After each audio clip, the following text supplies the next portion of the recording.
Hi, this is State Representative Sue Helm of the 104th Legislative District, which includes part of Dauphin and now part of Lebanon County. And we're here at the 99th State Pennsylvania Farm Show, and we're just about ready to start the Sheep to Shawl contest. This is one of the major events here at the Farm Show, and I have a team that actually lives in the 104th District. So let's take a look at this and come along and let's have a great time at the Farm Show.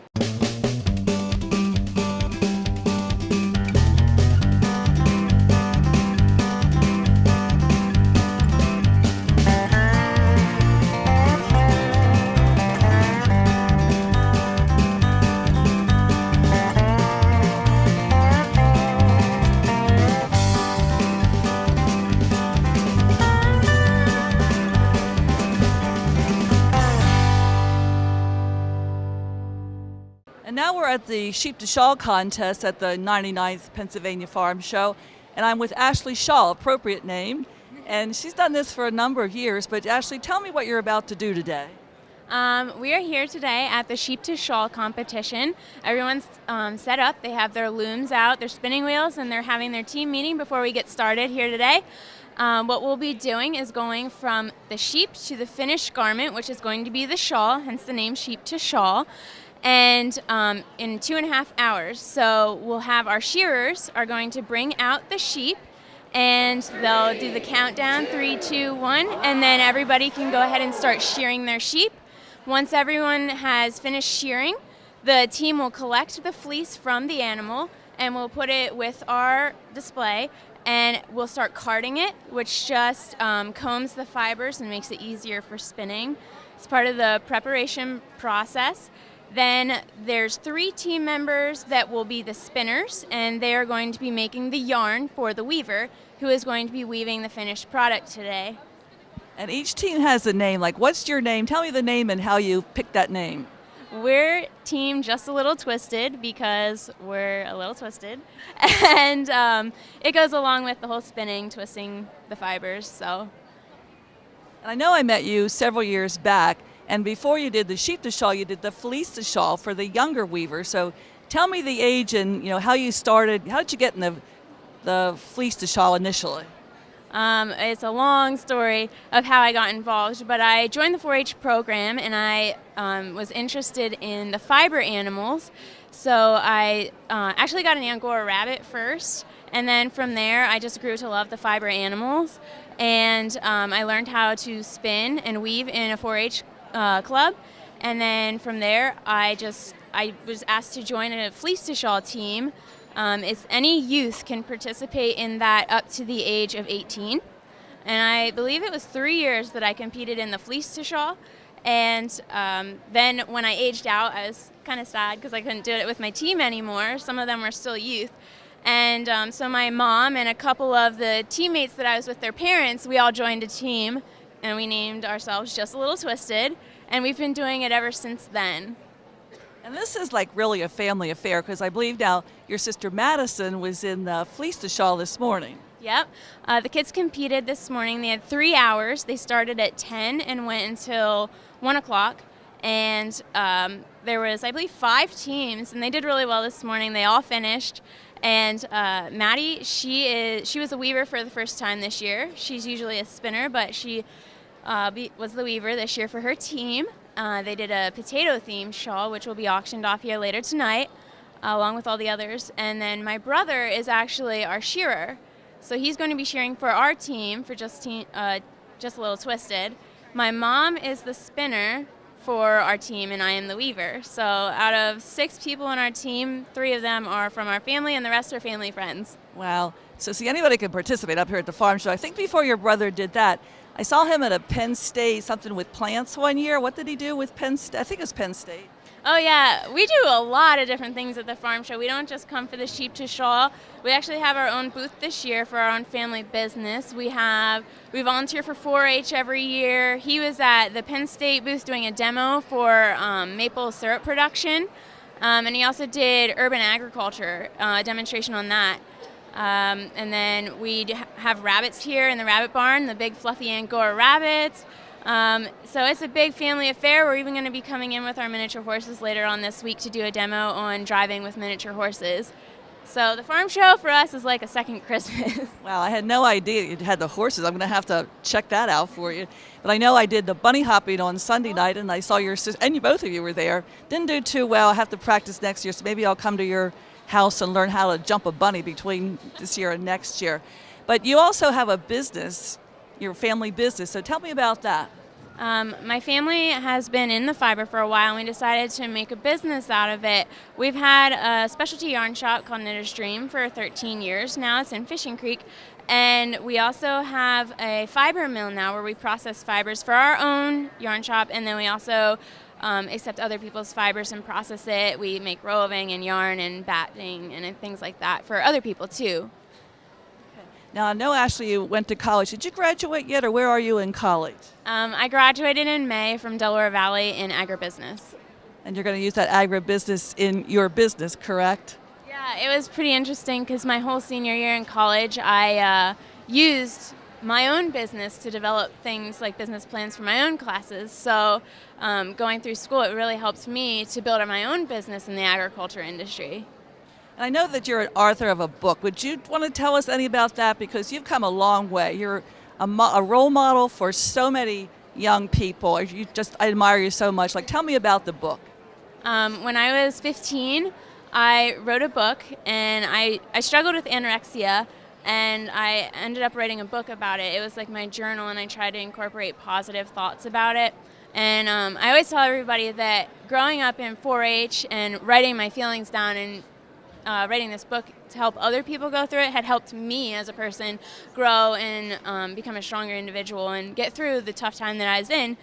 And just surrounding myself with positivity like 4-H and the agriculture industry and things like that really helped me to be where I am today. And so I wrote this book named Journey, Recovering from Anorexia, and it really helps me to get to where I am here today. I know that you've talked about being in 4-H. Like, let's just talk about what you do in 4-H and what other kids can do. And actually, anyone can join 4-H. Is that correct? Yeah, it doesn't matter. You don't have to be from a farm to be a part of 4-H. My family, we didn't have a farm when we started in 4-H. We were just a family of 5 looking to do something new. So my mom enrolled us. We went to our first meeting, and my brother and I had no interest in going to the first 4-H meeting. And we got there, and since we were a new family, everybody went around and introduced themselves, and it got to us, and we were asked to stand up, say our name and our age, and then sit down. And my heart was pounding outside my chest. I was so nervous, but I managed to stand up, introduce myself, and from there I knew that I was pretty much unstoppable in 4-H because, there's so many opportunities that I didn't let myself do before, and being able to go to that first meeting was the first step to the next part of my 4-H career. So anybody can do 4-H. You can be from the city. They have urban clubs. They have livestock clubs. They have family living clubs. We were a part of many clubs when we were in 4-H. We had the Fiber Arts Club, which is where we do things like the sheep to shawl. We prepare throughout the year for it. We go to different events, alpaca shows, sheep shows, and we demonstrate the sheep to shawl and alpaca to shawl type demonstrations at those things. We also have the Family Living Club and 4-H Opportunities, which is woodworking, sewing. So they had the talent show here at the farm show. They had the Fashions with a Flair contest. If you go over in the main hall, you can see all the Family Living 4-H Opportunity projects the kids do, wildlife.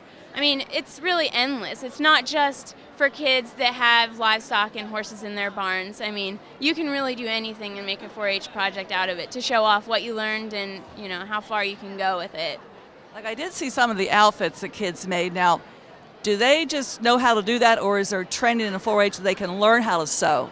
It's interesting because some of those kids, they teach themselves. Others, they'll tell you that their grandparents helped them or their mom helps them learn how to sew. So sometimes it's passed down generation to generation. Some kids just, pick up a sewing machine and some fabric and start sewing. And then others, they join a club and they learn from their fellow club members or the leaders in their club. So it's, each person has a different story. But those kids, they don't just pick up the sewing machine and fabric and sew for that competition that day.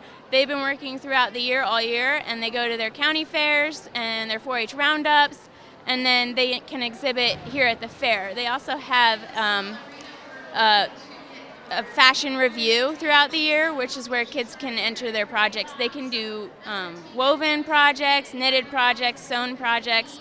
And actually, my sister Maddie went to the PA Make It With Wool contest, where she showed an outfit that she had woven shorts and hand knit a sweater from her own sheep, dyed the outfit, and she went to the PA Make It With Wool contest first time, and she placed first. And she's going out in about 2 weeks to Reno, Nevada for the national competition. Wow, so this entails a lot of travel if you can go up the lines and learn what you're doing and compete. That's wonderful. So I wish her a lot of luck on that. I know also you've held several titles through the years. Could you remember all what they were? In 2010, I was the Gratz Fair Queen. So I was representing that fair, and I went on and competed at the PA State Fair Queen competition, where I placed in the top 5.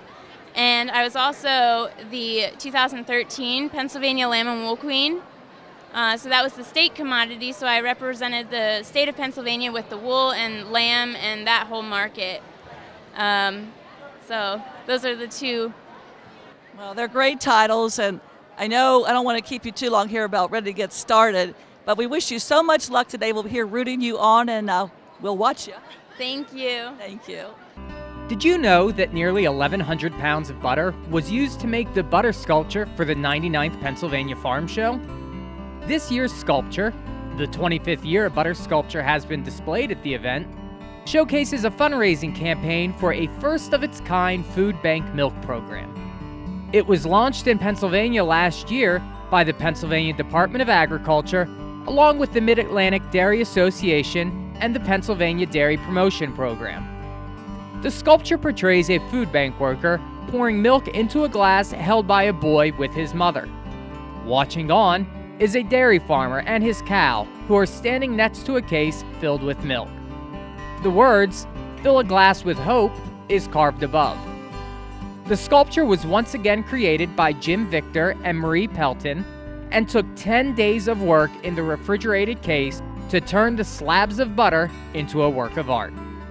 At the end of the farm show, the butter from the sculpture, which was donated by Land O'Lakes, will be given to a dairy farm in Juniata County. There, the butter will be converted to about 65 kilowatt hours of electricity to help power the farm and homes in the area. Now you know. And I'm here with Secretary of Ag, George Gregg. So, Secretary, tell me, what sets this show off from all the other shows across the state?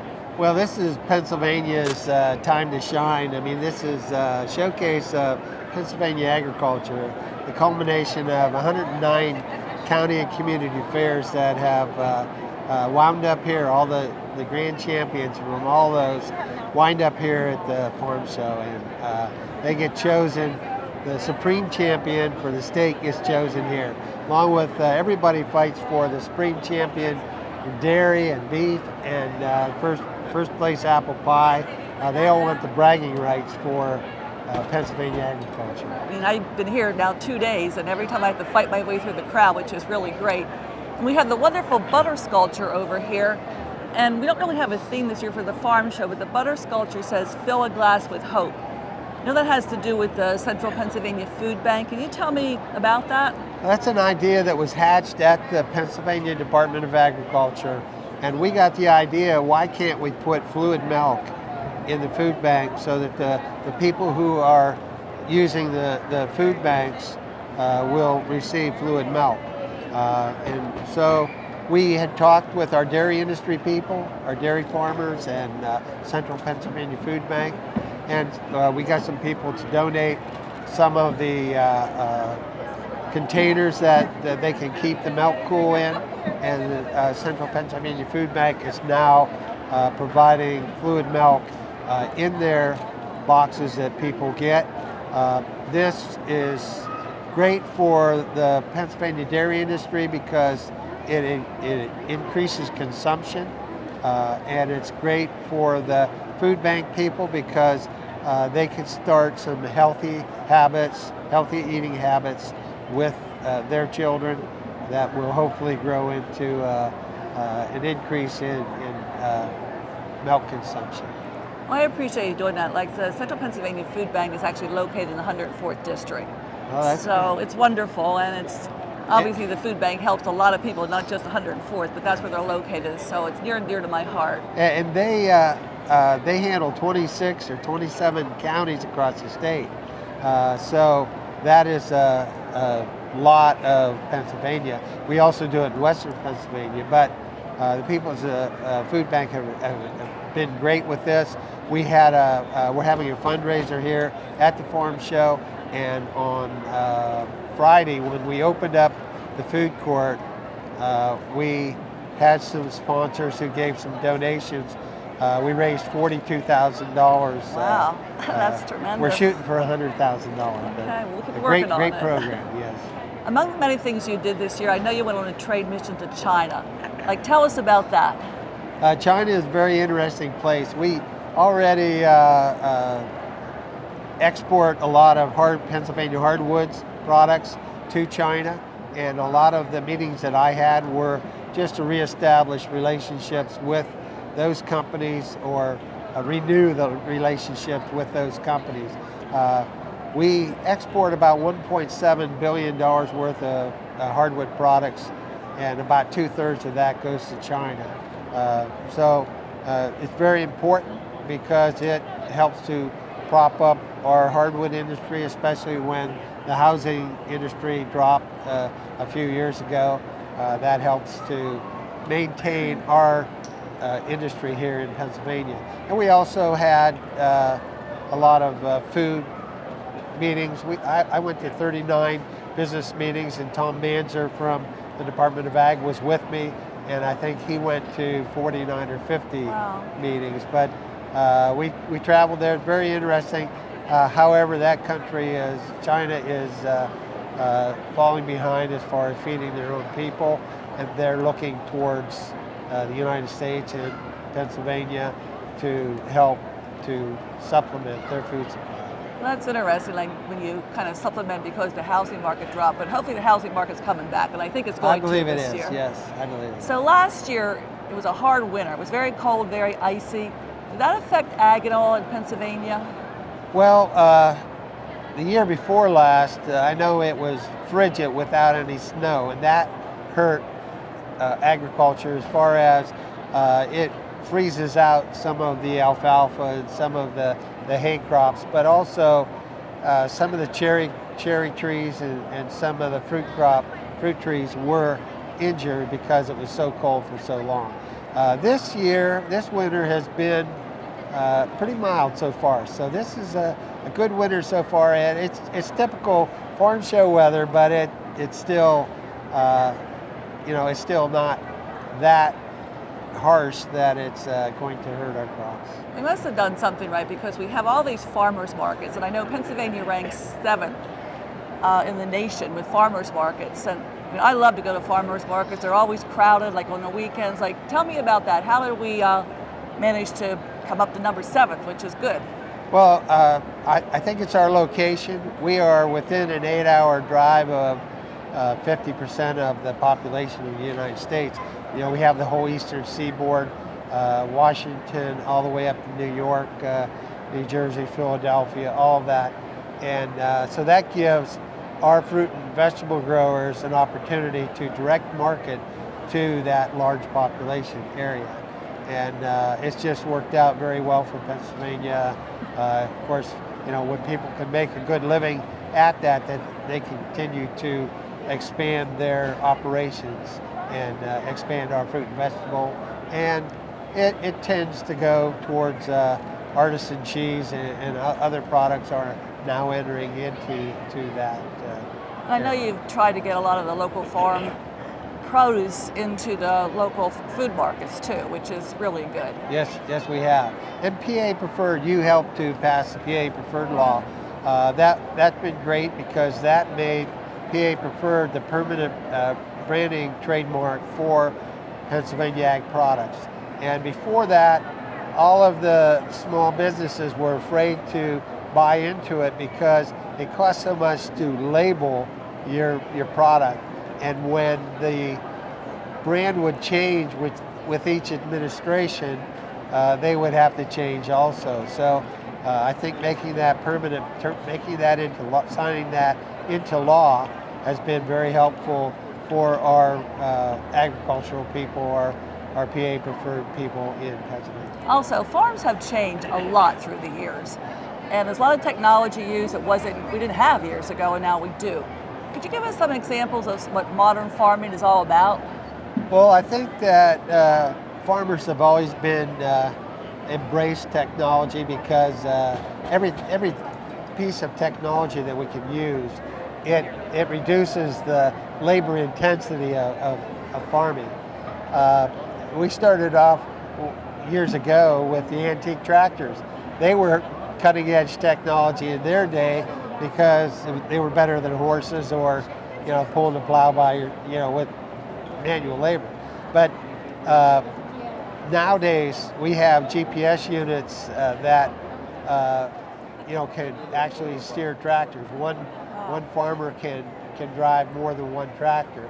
We have sprayers that can shut off nozzles if there's overlaps in the field. So that helps to be more economically feasible when we're not overspraying and using double the amount of spray on the land. Also, robotic milkers. Now, you don't even have to have people to milk your cows.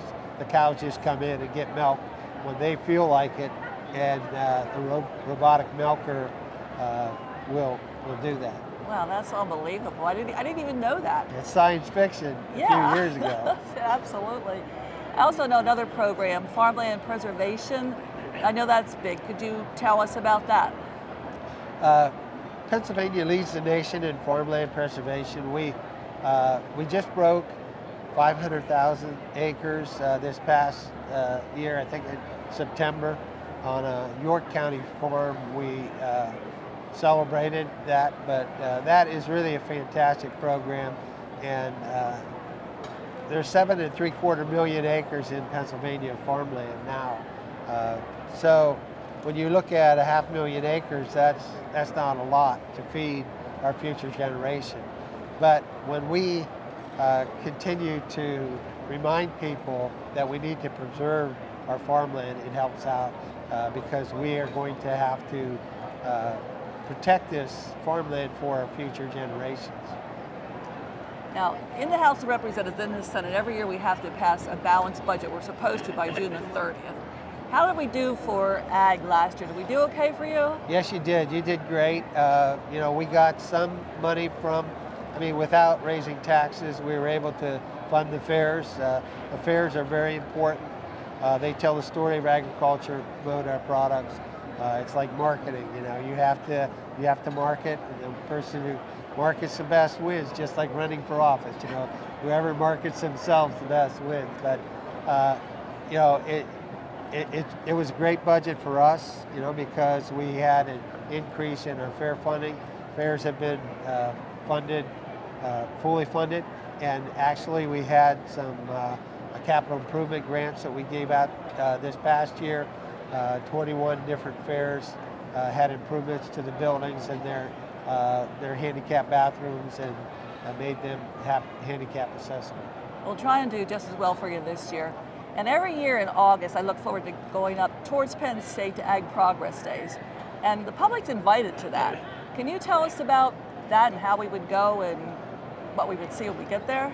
Well, Ag Progress is a showcase for the technology that we talked about earlier. It's always the latest and greatest at Penn State as far as equipment. But Penn State and the Department of Agriculture have always worked very closely together, because they come up with the new crops and the changes in a seed that we need to fight the invasive species and the blights and the new. There's always something that is there to threaten our crops and threaten our feed supply. Well, I know I always enjoy going to Penn State Ag Day. So anyway, Thank you so much. I appreciate you telling us everything that you know, which you know quite a bit about agriculture, and it's been just wonderful. Thank you very much. Thank you. Thank you.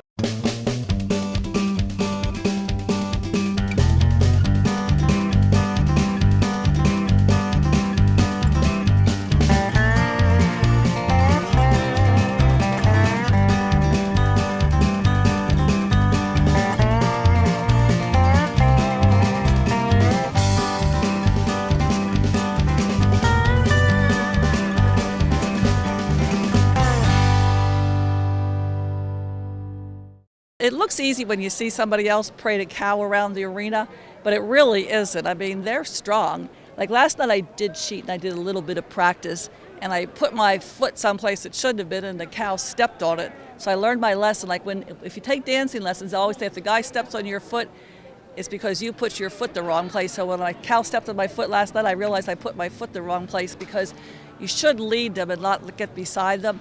But it's been a wonderful experience. I came in fourth.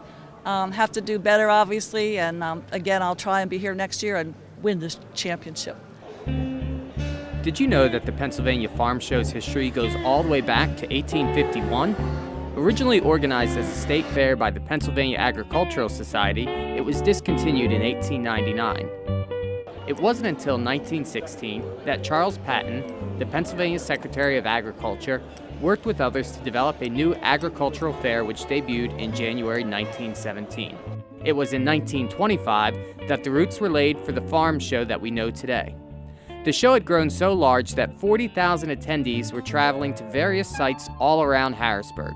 During this year, the Pennsylvania State Department of Agriculture took control of the event and the legislature had decided to appropriate money that gave birth to the farm show complex. Finally, in 1931, the main exhibition building opened and welcomed 150,000 visitors to the show that year. Over the years, the farm show has continued to grow. Various events showcasing animals, products, and skills were added to the event. The farm show complex has also continued to grow, with more buildings and arenas being added over the years. The count stands at 24 acres inside 11 buildings and 3 arenas. Today, the show hosts approximately 6,000 animals, 10,000 competitive exhibits, and 300 commercial exhibits, along with over 500,000 visitors. Since the doors to the main exhibition building opened, the farm show has become the world's biggest indoor agricultural event. Now you know. This is State Representative Sue Helm, Dauphin and Lebanon County. That's all we have for today as far as our legislative report. But if you do have any questions, please contact my legislative office. Those numbers will appear on your screen shortly. It was wonderful being at the farm show, and next year's the 100th, so be sure and be around for next year's farm show. But in the meantime, please contact my office if there's anything state related that we can help you with. Thank you very much. Bye.